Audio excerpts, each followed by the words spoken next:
What's going on? My name is Coach Lee Hopkins. My pronouns are he, him, his, and you're listening to the Patterns of Possibility podcast.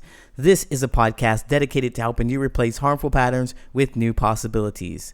In each episode, we'll explore topics that inspire you to be yourself, live your truth, and make lasting connections. In this episode, we're going to talk about how darn toxic you are. You're toxic. You're ruining your relationships. Okay, that probably felt really bad, awful, bleh, but very toxic, right?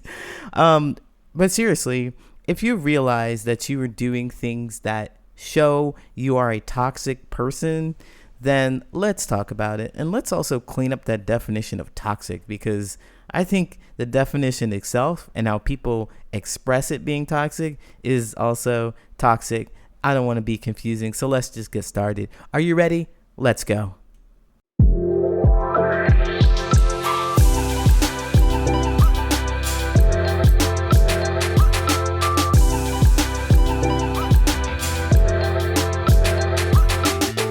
First thing I want to do is talk about toxicity. What does that mean? I'm going to tell you my definition of it, because I think today people go around and they say toxic as you are bad, you are less than, you are worthless, you are mean, you're a hateful, spiteful person. And that is not a definition that I personally carry. And I don't believe it's helpful to create meaningful relationship if you other something, if you other somebody, you other their behaviors or things. I just don't think that's helpful. So for us, for me, for you, we're going to say that toxicity and toxic behaviors, toxic relationships are fundamentally ones that we want to change. Okay. How did that land for you? It's a relationship that you want to change. There's something about it that you want to change. And if we look at that and we say toxic person, we would say that there are behaviors about this person that we do not like and we wish to change. That's it. Toxic. But for any kind of relationship, there are two people in it. And so if there was a toxic relationship, we'd say it's a relationship that we want. There are fundamental behaviors about this in this relationship that we would like to change. It's simple as that. It's not bad. It's not good, but it's what you assign to it. And what I understand about changing people is that you can't. You can't. It becomes a disgusting cesspool of grossness because you can't change that person, and you're constantly trying and you're frustrated because you can't change that person. So with that said, if you've discovered that you are the quote toxic person in your relationships, then there is something about the behaviors that you have that you would like to change. And if you are saying that you are the toxic person, there is shame around the behaviors that you have that you would like to change. So what I'd like to do is get rid of toxic altogether. Let's just throw that away. It's garbage, throw it away. And just say instead that there are behaviors that you would like to change. Because if you put shame in there, it makes it a lot difficult to change it. What shame tells you in these situations is that you need to be different because everybody else is doing it this way. And it takes the focus away from you and your actions and your behaviors. You focus on being blamed, you focus on being guilted, you focus on being less than instead of actually making a change. So let's get rid of the idea of it being toxic, and let's say that you would like to change something about your behaviors. All right, with that out of the way, with that shame out of the way, we could look at your behaviors. All right, so you are the person who wants to change something about your relationship. Why? What are you doing? What are you discovering? What is the dynamic? What is happening in your relationships with your friendships and your coworkers, your family members? What's happening that you want to change? So maybe you say something that is rude, and you constantly are saying things that are quote rude, that people perceive as uncomfortable, and you notice a reaction to what you say. You notice that. And you're like, well, I'm the toxic one. I'm the one who wants to change my behaviors. I keep saying things, and the way the people I care about around me respond is to move away or to get upset or to insult me. And I don't want that. And I realize that I'm the person who keeps triggering that experience for them. I want to say good on you for recognizing your behaviors and how you're contributing to the dynamic of your relationship. Good on you. Fantastic. I think this episode is over. That's all you need to do. But seriously, that is the key piece in changing the dynamic, because you are the only person that you can control. And if you recognize that you are doing something that upsets the people, and it is not your desire, it's not your intention to upset your friends, to frustrate them, to hurt them, to make any kind of impact like that on them, then you recognize that you have the ability to change it. And you're not saying things like, well, you should be less sensitive, or it's not a big deal, or get over it. Remove those things from your vocabulary and recognize that their feelings are important. You've done that.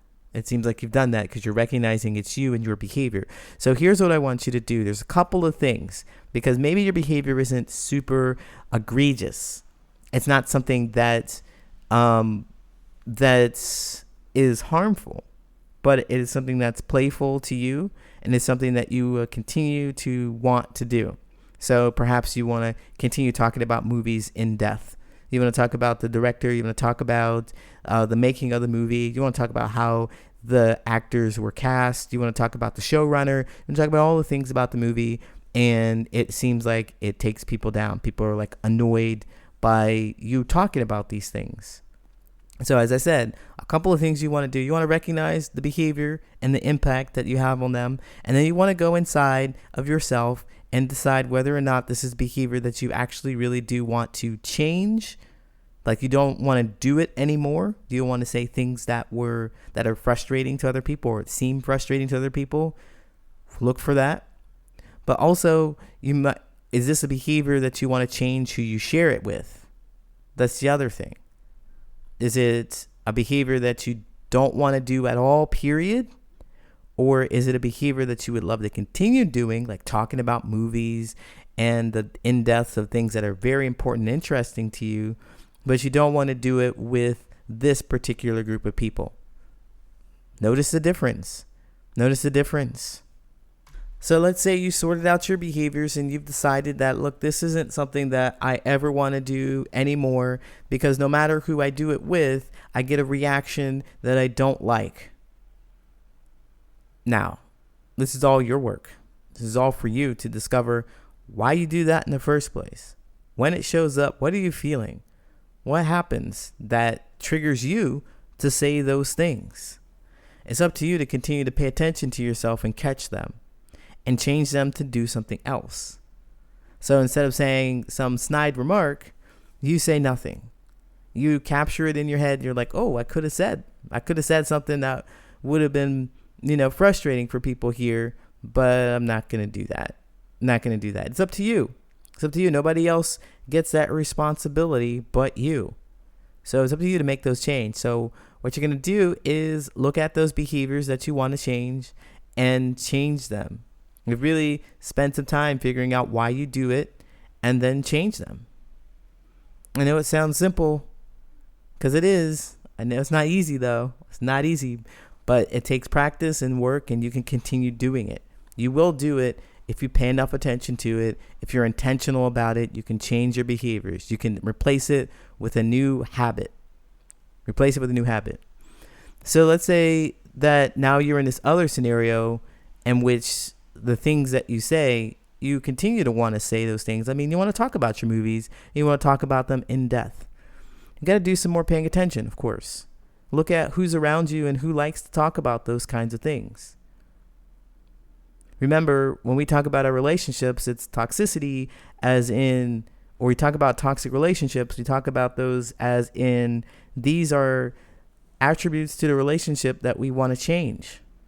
It's not necessarily terrible, but you're getting an impact of annoyance from the people you're talking to, and that's not something that you want. And you're the person who's facilitating this because you're talking about it to people who don't want to hear it.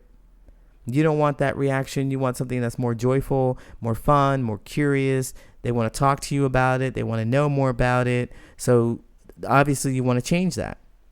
So you change who you talk to about it. That's it. You change who you talk to about it. You go talk to other people about it. Recognizing that these people are not on your level when it comes to movies. They're not interested. Don't put yourself through that. You're going to push each other away. You're going to push them away because you're going to want them. You're going to impose something upon them, and they're not going to want that. And you also don't want to have to deal with their reaction.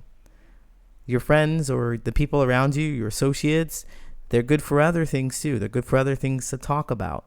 So find others in your life, if it's really passion driven for you to talk about these movies, the behind the scenes, the showrunners, everything that goes on with it. You talk to people who like those things. And there's the end of the toxicity. That's it. It's over. So many people have reached out to me and said, I wish that you had a community, Coach Lee, because I would join instantly. Well, I have one now. It is called the Trust and Thrive Tribe. It's a collective for those who not only want to meet new people, but make deep, lasting relationships. You are going to be empowered and learn directly from me as well. Here's a high-level overview of what you're going to get. Weekly Q&A sessions. You bring your challenges, and I will give you practical solutions for your challenges.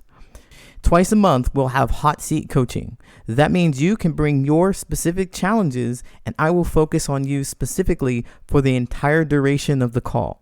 And of course, you're going to have a community of like-minded individuals who are interested in making those deep, long-lasting connections. We'll also be running challenges with prizes like winning one-on-one coaching sessions and other ways to work with me. So if you want to make meaningful relationships, you always wanted to work with me, but you weren't sure how, this is your opportunity. Go to patternsofpossibility.com/trust and thrive. That's again, patternsofpossibility.com/trust and thrive for more information.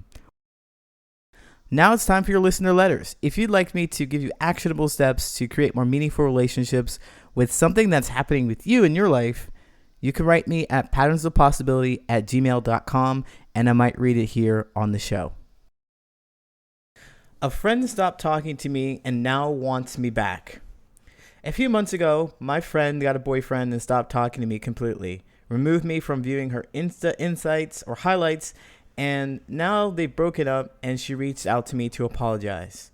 I apologize too because I know that we both hurt each other, but now she's asking if we can hang out and talk.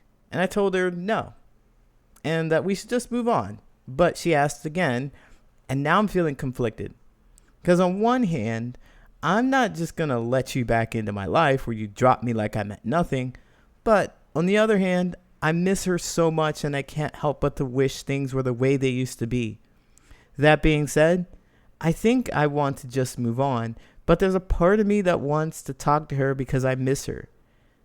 I just think I'd be mad at myself if I did. I don't know what to do, and it's really been messing with me for a few days. So that's it.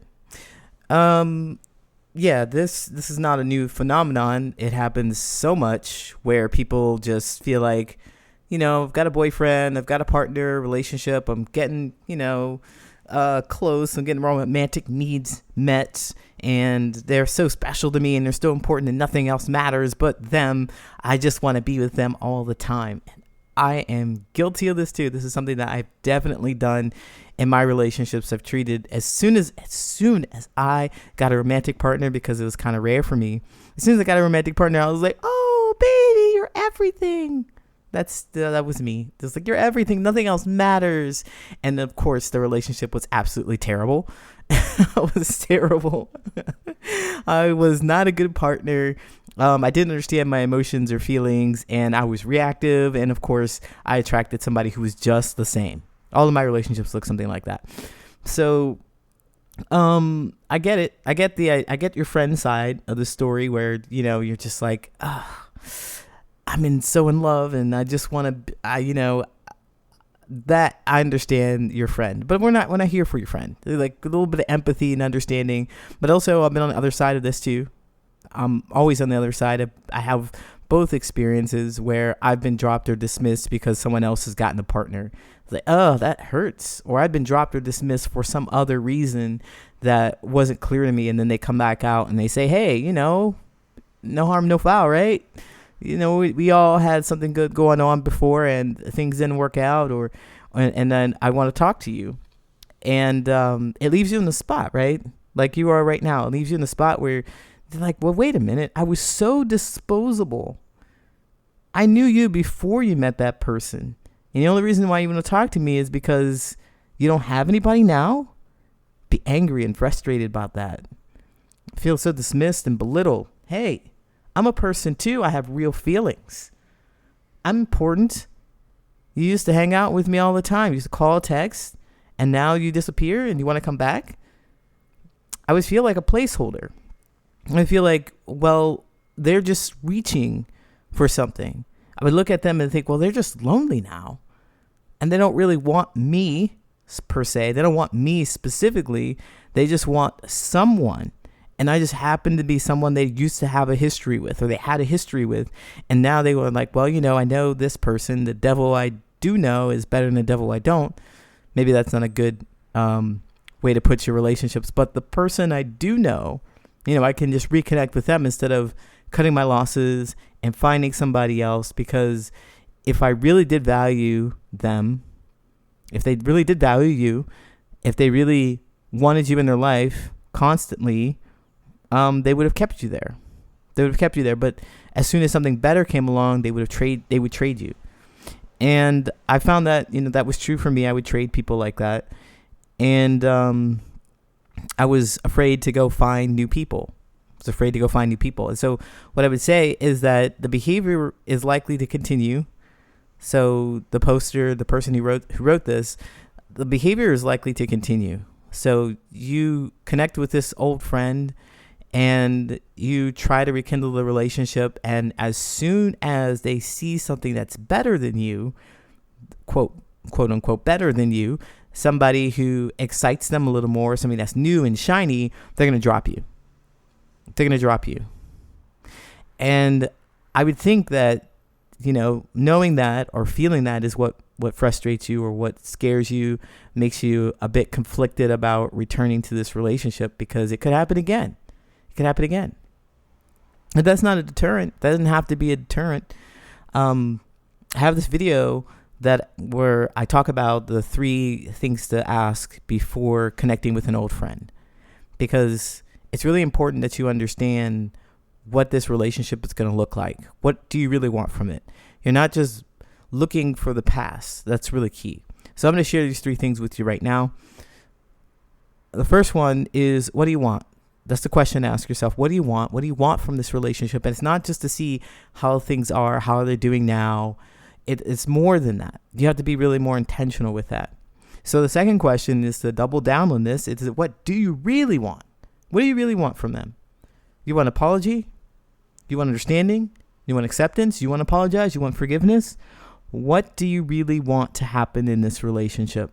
So this is what it means. When you reconnect with them, when you decide that you want to check it out, the curiosity has got you going. Maybe they've changed. You can believe their words. Maybe things can be the way they were before, and you're living in the past and you're thinking about that. Great. Connect on that past. But now in the present, what do you want? I want absolution. I want forgiveness. I want understanding. I want a promise that you're not going to do this again. I want you to understand how painful it was for me and how difficult it was to be discarded like that. I want you to understand that. Have a conversation. You've got to talk to him about that. If you don't talk to him about that, just forget it, because it's going to linger and it's going to build resentment, and they'll likely do it again. So like I said before, it's not a deterrent to go back to them. But if you tell them about the behavior and how important, how impactful it was for you, that gives them an opportunity to see how they have hurt you, how their actions have hurt you, and give them an opportunity to decide. Because if you sweep it under the rug, they're more than likely to do it again. They're not being held accountable for it. So they'll know that, well, they can do the same thing. They can just find a new boyfriend, and they'll leave you for a couple months until the relationship falls apart, and you'll return. Because you did it before without any accountability. So make sure to have that conversation. Number three is, what does your relationship look like going forward? What does your relationship look like going forward? So now that you've reconnected, you're like, things are the way they were before, but you're not living in the past. Things have changed. What is new? What will your relationship look like in the future? What will you do together? What's important about having this relationship with you? It's not just about what you did before. It's about what you'll do together in the future. So those are the 3 questions that you need to ask yourself and be intentional about figuring out those answers. What do you want? What do you really want? What do you really want to say? How your feelings are. And then the third one is, what does your relationship look like in the future? So with that, it'll give you clarity about what to do. If you write these answers out, if you look at these answers, you do some self-reflection and you look at them and you say, look, I don't really want anything. We didn't actually get along that well in the first place. I really just don't feel comfortable with having that happen again. I'm just going to go find my own friends because I was hurt. I'm going to find new friends because I was really, really, really hurt by that. If you discover that, then you let it go. You let that relationship go. If you want to go for it, then go for it and pay attention to what the behavior is. Pay attention to when they might start pulling away. Pay attention to that stuff. Pay attention to really if you enjoy their company, because that's really going to keep your relationship going forward. So with that said, do the reflection and let me know how it goes. Hey, thank you so much for listening. If you like this podcast, share with someone who you think could benefit from this information and follow me on social media. You can find me at Patterns of Possibility on all social media. And I go live on Mondays, Wednesdays, and Saturdays at 9 a.m. Central Standard Time. You can catch me and learn more about these social connections and interact with other people who are looking for the meaningful connections, who share the same kind of stories, and be in community. And don't forget to sign up for my newsletter at patternsofpossibility.com, where you will get actionable steps delivered to your mailbox every week. Thanks again for listening. Until next time, take care.